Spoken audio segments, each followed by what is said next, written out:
Hello family, welcome to my channel. ఈ రోజు Saturday అంటే ఇండియన్ ఫుడ్ రెసిపీస్ అనమాట. ఒకవేళ నా వీడియో మీరు ఫస్ట్ టైం చూసినట్లయితే ఇండియన్ ఫుడ్ రెసిపీస్ అంటే నేను ఏంటో చెప్పేస్తాను. నేను ఒక సిరీస్ని స్టార్ట్ చేశాను. ఎవ్రీ సాటర్డే మీకు ఒక ఇండియన్ ఫుడ్ రెసిపీతో నేను మీ ముందుకు వచ్చేస్తానమాట. ఆల్రెడీ నేను కేరళ, జార్ఖండ్, రాజస్థాన్ అని అలా కొంచెం 4 ఇండియన్ సిరీస్ రెసిపీస్ చేసి పెట్టేశాను. And this is the 5th recipe. 5th వచ్చేసరికి my favourite and where I belongs to Telangana's most special Hyderabadi biryani. But conditions apply, it's only veg అనమాట.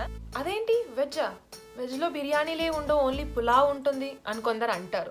వాళ్ళందరినీ పక్కకు పెట్టేసి ఈరోజు నా రెసిపీ చూడండి అండ్ మీరే అంటారు వావ్ చాలా బాగుంది అని. అంటే చూడంగానే కాదు, మీరు కూడా ట్రై చేయండి. చాలా చాలా టేస్టీగా ఉంటుంది, చాలా బాగుంటుంది. అండ్ ఎప్పుడు చేసినా మీకు హోటల్ స్టైల్ లాగా ఖచ్చితంగా వస్తుంది. అండ్ చాలా ఈజీగా చాలా చాలా సింప్లిఫై చేసి నేను నా రెసిపీని మీతో షేర్ చేసుకుంటున్నాను. అండ్ మీకు తెలంగాణ అంటే, హైదరాబాద్ అంటే ఏం గుర్తుకొస్తుంది? నాకైతే Golconda, Charminar and Ramoji film city, Birla Mandir, ఇలాంటి చాలా చాలా ప్లేసెస్ గుర్తుకొస్తాయి. ఒకవేళ మీకే ప్లేస్ గుర్తుకొస్తుంది నాకు కమెంట్ సెక్షన్లో కమెంట్ చేసి చెప్పండి. అండ్ కొన్ని టిప్స్ కూడా చెప్తాను ఈ బిర్యానీకి సంబంధించి. నేను ఎందుకు ఇలా చేస్తున్నానని వీడియో ఎండింగ్లో చెప్తాను. అలా అని వీడియో అలాగే స్కిప్ చేసేయకండి, వీడియో చూసాకే ఆ టిప్స్ని కూడా చూడండి. అండ్ ఆలస్యం ఎందుకు, రెసిపీలోకి వెళ్ళిపోదాం. So let's get started.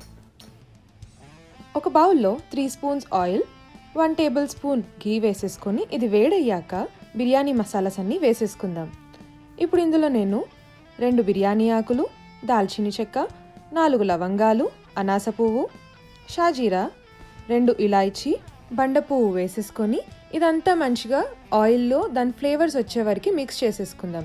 ఇప్పుడు ఇందులో ఆనియన్స్ వేసేసుకొని మంచిగా ఫ్రై చేసేసుకుందాము. దీనితో పాటు ఒక మిరపకాయ కూడా వేసేసుకొని మంచిగా మిక్స్ చేసేసుకుందాము.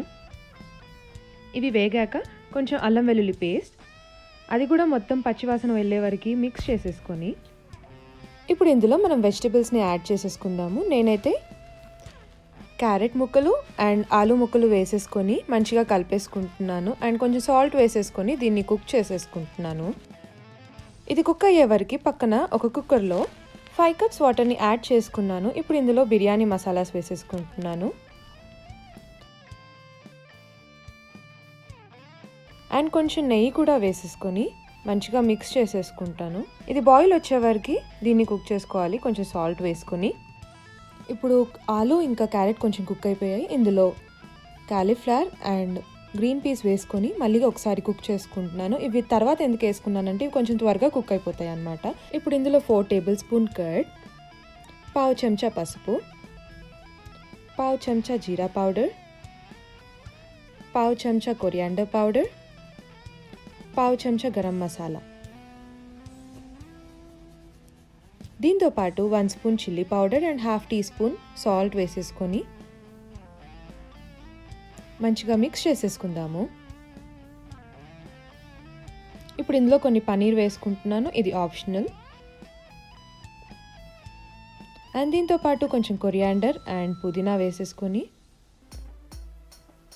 కొంచెం కస్తూరి మేతి కూడా నలుపుకొని వేసేసుకుంటున్నాను. ఇప్పుడు దీనికి లిడ్ పెట్టేసుకొని వెజిటబుల్స్ అన్నీ ఆల్మోస్ట్ కుక్ అయ్యే వరకు, అంటే 80% కుక్ అయ్యే వరకు కుక్ చేసుకుందాం. ఇప్పుడు కుక్కర్లో కూడా మంచిగా బాయిల్ వచ్చేసింది. అండ్ 15 మినిట్స్ నానబెట్టేసుకున్న 2 కప్స్ బాస్మతి రైస్ వేసేసుకొని కొంచెం లెమన్ పిండేసుకొని ఒక్కసారి మంచిగా మిక్స్ చేసేసుకొని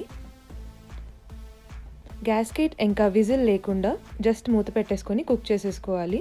ఇప్పుడు ఇది ఆల్మోస్ట్ 75 to 80% కుక్ అయిపోయింది. అంటే మీరు ముట్టుకుంటే అది కొంచెం పలుగ్గా ఉండాలి. ఆ స్టేజ్లో ఉన్నప్పుడు ఇలాంటి ఒక స్పూన్ తీసుకొని వాటర్ ఏం రాకుండా ఆ రైస్ని మొత్తం దానిలో స్ప్రెడ్ చేసేసుకోవాలి, ఒక్కొక్క లేయర్ లాగా. ఇంకొంచెం కుక్ అయ్యాక ఆ రైస్ మళ్ళీ ఇంకొక లేయర్ వేసేసుకుందాము. ఇప్పుడు ఇది ఆల్మోస్ట్ 85% కుక్ అయిపోయింది ఈ రైస్. అండ్ ఇప్పుడు మళ్ళీ కొంచెం కుక్ చేసుకున్న రైస్, ఇది ఆల్మోస్ట్ 95% కుక్ అయిపోయింది. ఇప్పుడు దీని మీద సాఫ్రాన్ మిల్క్, కొంచెం కొరియాండర్, కొంచెం పుదీనా, ఫ్రైడ్ ఆనియన్స్, కొంచెం బిర్యానీ మసాలా, కొంచెం చిల్లీ పౌడర్, కొంచెం సాల్ట్ అండ్ మీ నుంచి కొంచెం నెయ్యి వేసేసుకొని అండ్ కార్నర్స్కి కొంచెం వాటర్ పోయాలి. దానివల్ల ఏంటంటే కిందిది ఏం మాడకుండా కుక్ అయిపోతుంది. ఇప్పుడు నేను దీని మీద సిల్వర్ ఫాయిల్ పెట్టేసుకొని లిడ్ పెట్టేసుకొని కుక్ చేసేసుకుంటున్నాను.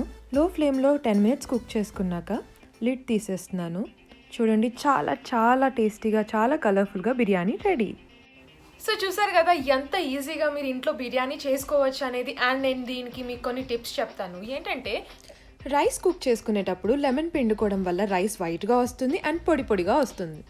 దమ్ చేసే ముందు కొంచెం గీ వేసుకోవడం వల్ల రైస్ కొంచెం స్టిక్కీ అవ్వకుండా పొడి పొడిగా అవుతుంది. బిర్యానీ మొత్తం కుక్ అయిపోయాక మెతుకు మీదికి లేచినట్టుగా వస్తే మీ బిర్యానీ పర్ఫెక్ట్గా కుక్ అయినట్టు.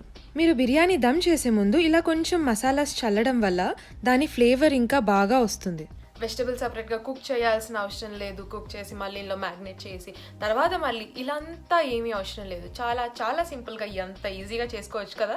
చూసారు కదా, ఈరోజు రెసిపీ మీకు నచ్చిందనే అనుకుంటున్నాను. ఇప్పటివరకు మీరు ఎవరైనా సబ్స్క్రైబ్ చేసుకునే వాళ్ళు ఉంటే ఖచ్చితంగా సబ్స్క్రైబ్ చేసుకోండి. పక్కనే ఉన్న బెల్ ఐకాన్ని కూడా యాక్టివేట్ చేసుకోండి. సో దట్ నేను ఎప్పుడు వీడియోస్ పెట్టినా మీకు వెంటనే నోటిఫికేషన్స్ వచ్చేస్తాయి అండ్ మీరు చాలా త్వరగా చూసేయొచ్చు. నెక్స్ట్ వీడియోలో కలుద్దాం. బాయ్.